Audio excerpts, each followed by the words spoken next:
નમસ્તે ફ્રેન્ડ, તમારું સ્વાગત છે મારા કિચનમાં. આજે હું તમારી સાથે શેર કરીશ લારી કરતાં પણ સરસ, હેલ્ધી અને ખૂબ જ ટેસ્ટી એવી વેજ ગ્રીલ સેન્ડવિચની રેસીપી.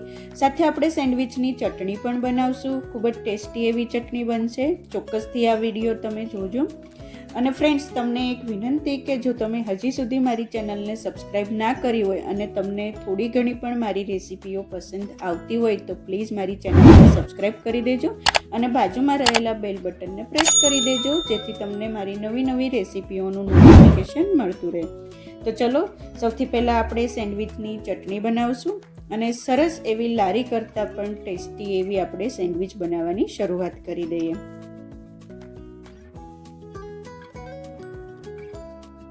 તો ચટણી બનાવવા માટે આપણને જોશે 10 થી 12 પુદીનાના પાન, 20 થી 30 ગ્રામ જેટલી કોથમીર. આપણે એક મિક્સર જારની અંદર આ બધું એડ કરતા જશું. 4 થી 5 તીખા લીલા મરચાં, 4 થી 5 લસણની કળીઓ. જો તમે લસણ ના ખાતા હોય તો સ્કીપ કરી દેશો.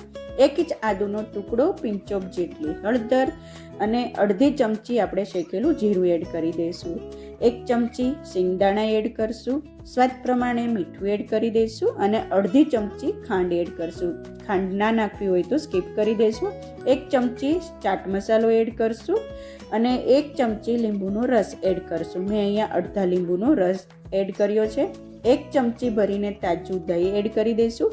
ઢાંકણ બંધ કરી સરસ એવી ચટણી આપણે પીસી લઈશું. તો ફ્રેન્ડ્સ, એકદમ સરસ એવી સેન્ડવિચ માટેની ચટણી પીસાઈને રેડી થઈ ગઈ છે. આપણે ચટણી છે એ સેન્ડવિચ માટે થોડી ઘટ રાખવાની છે, એકદમ પતલી એવી નથી બનાવવાની. તો આ ચટણી છે એક પરફેક્ટ એવી સેન્ડવિચ માટે બનીને રેડી થઈ ગઈ છે. તો ચલો, હવે આપણે વેજ ગ્રીલ સેન્ડવિચ બનાવવા માટે બધા જ વેજીટેબલ્સને કટ કરીને રેડી કરી દઈએ.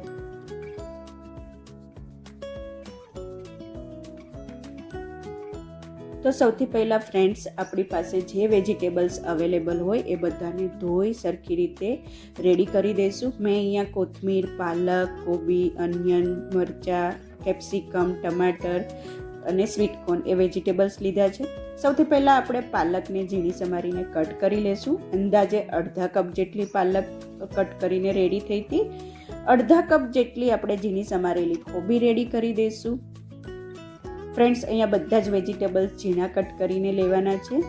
1 મીડિયમ સાઇઝની ડુંગળીને પણ ઝીણી સમારીને એડ કરી દઈશું. અડધા કપ જેટલી ઝીણી સમારીને કોથમીર રેડી કરશું. રેડ કેપ્સિકમ કલર કોમ્બિનેશન માટે લીધું છે. 2 ચમચી જેટલું ઝીણું સમારીને કટ કરી લેશું. 1 મીડિયમ સાઇઝનું ટમાટર લઈ વચ્ચેથી આપણે એનો જે આ દળવાળો, બિયાવાળો અને જ્યુસવાળો ભાગ છે એ કાઢી નાખશું અને પછી એ ટમાટરને આપણે ઝીણું સમારી એને પણ રેડી કરી દઈશું. તો ફ્રેન્ડ્સ, બધા જ વેજીટેબલ્સ હવે કટ થઈને રેડી થઈ ગયા છે. અહીંયા પાલક, ડુંગળી, કોથમીર, મરચાં, કેપ્સિકમ, ટમાટર, સ્વીટ કોર્ન, કોબી, આટલા વેજીટેબલ્સ લીધા છે. બધાને ઝીણા સમારીને રેડી કરી દીધા છે અને હવે આને આપણે એક બાઉલની અંદર ટ્રાન્સફર કરી દઈશું. તમારી પાસે આમાંથી કોઈ પણ વેજીટેબલ્સ ના હોય તો સ્કીપ કરી શકો છો અને બીજા વેજીટેબલ્સ લાઈક ફણસી છે કે પોટેટો છે એ બધા વેજીટેબલ્સ તમે એડ કરી શકો છો. બધા વેજીટેબલ્સને સરખી રીતે મિક્સ કરી દઈશું અને હવે આની અંદર આપણે થોડોક મસાલો કરી દઈશું. તો મેં અહીંયા અડધી ચમચી ઓરેગાનો એડ કરું છું. ઓરેગાનોની જગ્યાએ તમારી પાસે પિઝા સિઝનિંગ હોય તો એ એડ કરી શકો છો. અડધી ચમચી ચાટ મસાલો એડ કરશું. 1/4 ટીસ્પૂન જેટલા ચીલી ફ્લેક્સ એડ કરશું. 1/4 ટીસ્પૂન જેટલો કાળા મરીનો ભૂકો એડ કરી દઈશું અને હવે 2 ચમચી જેટલી આપણે જે સેન્ડવિચની ચટણી બનાવી હતી એ એડ કરી દઈશું. આ ચટણીથી સેન્ડવિચનો ટેસ્ટ છે એ ખૂબ જ ટેસ્ટી એવો આવશે. અડધો કપ છીણેલું ચીઝ એડ કરી બધા જ વેજીટેબલ્સને સરખી રીતે મિક્સ કરી દઈશું. ફ્રેન્ડ્સ, આ સેન્ડવિચ છે ખૂબ હેલ્ધી એવી સેન્ડવિચ બનશે. છોકરાઓને તમે લંચમાં પણ આપી શકો છો, આ બ્રેકફાસ્ટમાં કે ડિનરમાં પણ તમે બનાવી શકો છો. ખૂબ જ હેલ્ધી એવી સેન્ડવિચ બનશે. હવે અહીંયા 2 બ્રેડની સ્લાઇસ લઈ લઈશું. બંને સ્લાઇસની ઉપર આપણે બટર લગાડી દઈશું. તમારી પાસે જો વ્હીટ બ્રેડ કે મલ્ટીગ્રેન બ્રેડ હોય તો તમે એ લઈ શકો છો. આજે મારી પાસે વ્હાઇટ બ્રેડ અવેલેબલ હતી તો મેં વ્હાઇટ બ્રેડનો યુઝ કર્યો છે. પણ જો તમારે હેલ્ધી સેન્ડવિચ બનાવવી હોય, આપણે વેજીટેબલ્સ તો ભરપૂર પ્રમાણમાં લીધા છે, તો તમારે વ્હાઈટ બ્રેડની જગ્યાએ બ્રાઉન બ્રેડ કે મલ્ટીગ્રેન બ્રેડ લઈ શકો છો. હવે આપણે બટર લગાડી બંને સ્લાઇસની ઉપર 1 ચમચી ગ્રીન ચટણી એડ કરી આપણે બ્રેડની સ્લાઇસ ઉપર લગાડી દઈશું અને બંને બ્રેડની સ્લાઇસ આપણે ચટણી અને બટર લગાવીને રેડી કરી દઈશું. હવે એક સ્લાઇસની ઉપર આપણે જે વેજીટેબલ્સ કટ કરીને જે મિશ્રણ બનાવ્યું હતું, સ્ટફિંગ બનાવ્યું હતું, એ 3 ચમચી ભરીને એડ કરી દઈશું અને બ્રેડની ઉપર બધી જ બાજુ ઇક્વલ રીતે સ્પ્રેડ કરી દઈશું. તો ફ્રેન્ડ્સ, સરસ રીતે સ્ટફિંગ બ્રેડ ઉપર સ્પ્રેડ થઈ ગયું છે અને હવે બ્રેડની બીજી સ્લાઇસ છે આપણે સેન્ડવિચ ઉપર મૂકી દઈશું અને હવે આ સેન્ડવિચ છે એ ગ્રીલ થવા માટે રેડી છે. તો મેં અહીંયા પહેલેથી જ ટોસ્ટરને ગરમ કરવા માટે મૂકી દીધું હતું, તો એની ઉપર આપણે સેન્ડવિચ શેકવા માટે મૂકી દઈશું. નીચેની સ્લાઇસની ઉપર મેં પહેલેથી બટર લગાડી દીધું હતું, એટલે સેન્ડવિચ ટોસ્ટર ઉપર મૂકી ઉપરની સ્લાઇસ ઉપર ફરીથી આપણે બટર સ્પ્રેડ કરી દઈશું અને ટોસ્ટરને બંધ કરી 3 થી 4 મિનિટ માટે આ સેન્ડવિચને આપણે શેકાવા દઈશું.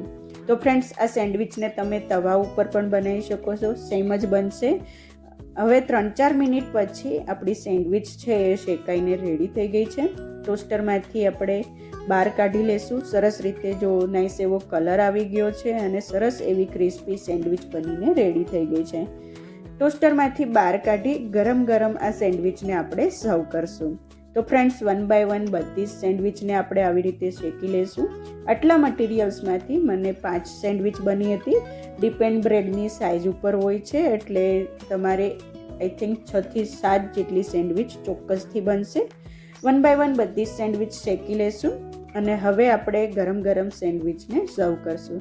તો ફ્રેન્ડ્સ, એક પ્લેટની અંદર સેન્ડવિચને ટ્રાન્સફર કરી દઈશું અને તમને જે શેપમાં જોતી હોય, ચોરસ કે ટ્રાયંગલ, કોઈ પણ શેપમાં કટ કરી ઉપરથી થોડી કોથમીર અને ચીઝથી ગાર્નિશ કરી દઈશું અને કેચઅપ અને સેન્ડવિચની ચટણી સાથે આપણે સર્વ કરશું.